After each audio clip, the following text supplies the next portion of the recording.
And in an effort to attract more qualified recruits, military officials say that they're increasing incentives. That includes higher pay for specialized skills. As part of the nationwide program, students are advocating for infrastructure changes, such as adding traffic lights and improving crosswalks.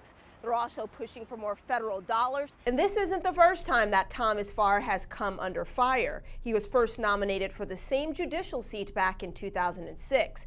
Democrats blocked the Senate from taking action, and now Farr supporters say it's time to put the political games to rest. A sign of things to come, and they're looking forward to the 2018 election, but they say tonight is a good victory, but the hard work is going to continue tomorrow. Right now, over 700,000 employers voluntarily use E-Verify. Opponents say that making the system mandatory could have a negative impact on employers. The proposed bill would also improve access to continuing education programs and also provide better opportunities for employment resources. Brie Jackson with our Washington Bureau spoke with the senator today. Brie, what did Tillis have to tell you? Senator Thom Tillis tells me this is about checks and balances. He wants to make sure that Special Counsel Robert Mueller is not fired if he didn't do anything wrong. Now, this comes as the president has said that he is open to firing Robert Mueller. Now, if passed, the law is retroactively effective as of May 17, 2017. That's the same day that Robert Mueller was appointed. Brie, do supporters of this bill think it's necessary to prevent the president from firing Mueller? Supporters say that this is somewhat of a symbolic bill. They say they don't know that it's needed, but they do hope that it sends a message to the president not to fire Mueller if there's not a reason. If Mr. Bannon has got more than just opinions, but actually some facts to back that up, I'd love to hear from him. Senator Mark Warner wants the truth about what happened between Russian officials and the Trump administration. The Senate Intelligence Committee co-chair says if Steve Bannon has answers, then he should testify. When Donald Trump Jr. and Jared Kushner and other Trump affiliates met with Russians and the Russians offered dirt on Hillary Clinton, they should have turned that over to the FBI. In a newly released book, Fire and Fury, the former White House chief strategist calls the 2016 Trump Tower meeting between Trump campaign officials and a Russian lawyer treasonous. The White House shot back. I think that is a ridiculous accusation and one that I'm pretty sure we've addressed many times from here before. And Senator Richard Burr, the top Republican on the Senate Intel Committee, says he doesn't see a need for Steve Bannon to testify on Capitol Hill about a meeting that he did not attend. And now White House officials are among those raising questions about Bannon's credibility. Why in the world would Bannon say these things? George Washington University political science professor George Nordlinger says Bannon was not as powerful as he led others to believe. So far, the Senate Intel Committee has interviewed more than 100 people since its investigation started last January. It remains to be seen if they'll add Bannon's name to that list. Senators say they plan to get to the bottom of Russian interference before voters head back to the polls. In Washington, Brie Jackson. Senator Kamala Harris is one of the newest members of the Senate Judiciary Committee. She wants a closer look at Thomas Farr's record before deciding if President Trump's judicial pick should be confirmed. I have concerns about his background and whether he has the ability to be unbiased and fair as a jurist. Very serious concerns. Harris is among senators questioning Farr's work defending North Carolina's congressional redistricting plan, which a federal judge recently ruled unconstitutional. Is it permissible, in your view, under federal law for a state legislature to engage in gerrymandering that takes race into account?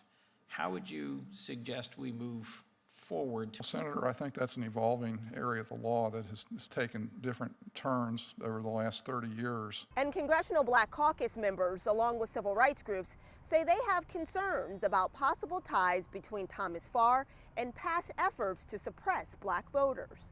I'm tired of the political games. Senator Thom Tillis says he supports Farr, and he wants the Senate Judiciary Committee to move forward and fill the empty seat which has been open for nearly a decade. Thomas Farr has been twice rated well qualified unanimously by the American Bar Association. He's going to be an extraordinary judge. But the political fight is likely to continue. The other new Senate Judiciary member, Cory Booker, has called for a second hearing for Farr, and for now his nomination is being held over. In Washington, Brie Jackson.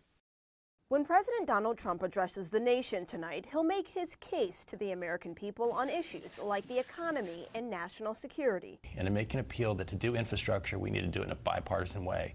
He'll also talk about America's strength, the fact that we are continuing to wipe out ISIS. In addition, officials say the commander-in-chief will call for bipartisan support on key policies like his immigration plan. Oh, I think it's going to be a fine speech. Gary Nordlinger, a political science professor with George Washington University, expects the president to also push for a budget deal. Will he be able to lay out enough of a plan on what he will accept in return for the people in the DACA program to get a budget? And some lawmakers say they're boycotting the president's speech in response to President Trump's past behavior.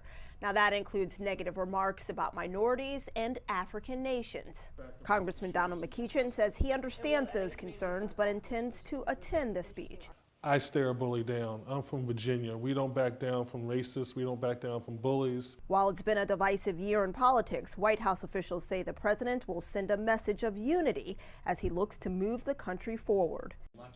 With pictures in hand, family members shared their stories by showing lawmakers the faces of gun violence victims. Sharon Risher's mom and two relatives were killed at a church shooting in South Carolina. Lives are being lost, and I want to be a part of the solution. Gun control advocates say part of the solution is to create more common sense gun laws, which include improving background checks.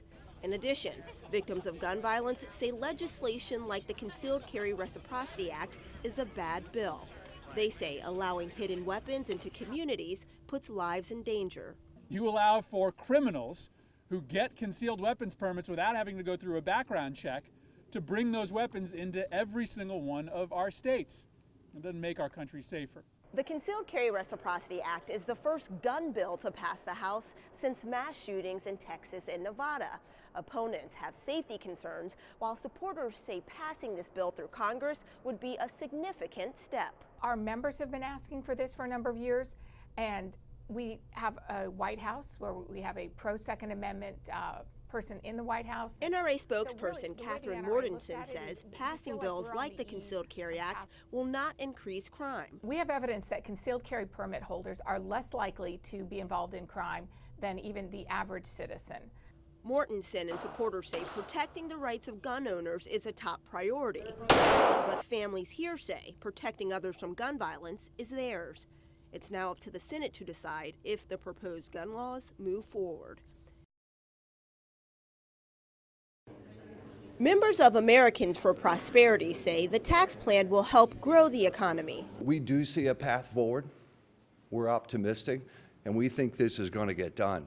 The conservative group joined senators to promote the GOP plan they say will bring tax relief and economic opportunities. What this does, this helps us grow the economy. The reason growing the economy is so important is that long term we have to solve this debt crisis. Senators from both parties have concerns. Some want changes to the current tax bill before it hits the Senate floor. I'd understand the rush if the Republicans were sure they had a great tax bill, but they are not sure. One sticking point, some want triggers to automatically increase taxes if the bill doesn't create enough economic growth. Senator Tom Tillis opposes that idea. We've built in enough conservatism that we don't need the trigger. Tillis says a similar plan is working in his state of North Carolina. Opponents say the federal plan will raise taxes on lower income earners and hurt working families. Tillis says not true. I have seen theatrical performances on Capitol Hill that rival what you could see in the Kennedy Center. Why on earth anybody in the minority would think that we would pass a bill that would harm the working class people? Just, it defies any logic whatsoever. A vote on the tax bill could come by the end of the week. In English. We don't fight for them. Who will? And in Spanish. En contra de esta iniciativa. Congressional Hispanic Caucus members voiced concerns about Kate's Law, named after a California woman allegedly murdered by an undocumented immigrant who was deported several times. Supporters say the law, along with the No Sanctuary for Criminals Act, would place tougher penalties on people who return to the U.S. illegally. But Texas Representative Joaquin Castro calls them Trump-inspired measures. They instead look to pit people against each other, to blame other people, and inspire fear and incredible emotion. Congressman Bob Goodlatte introduced both bills, saying the legislation will protect Americans. When you can take criminals off the street, when you can prevent things from happening like what happened to Kate Steinle in San Francisco.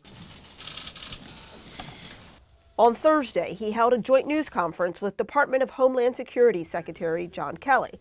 Kelly explained the Sanctuary Cities law will withhold funding from communities where officers do not cooperate with ICE agents.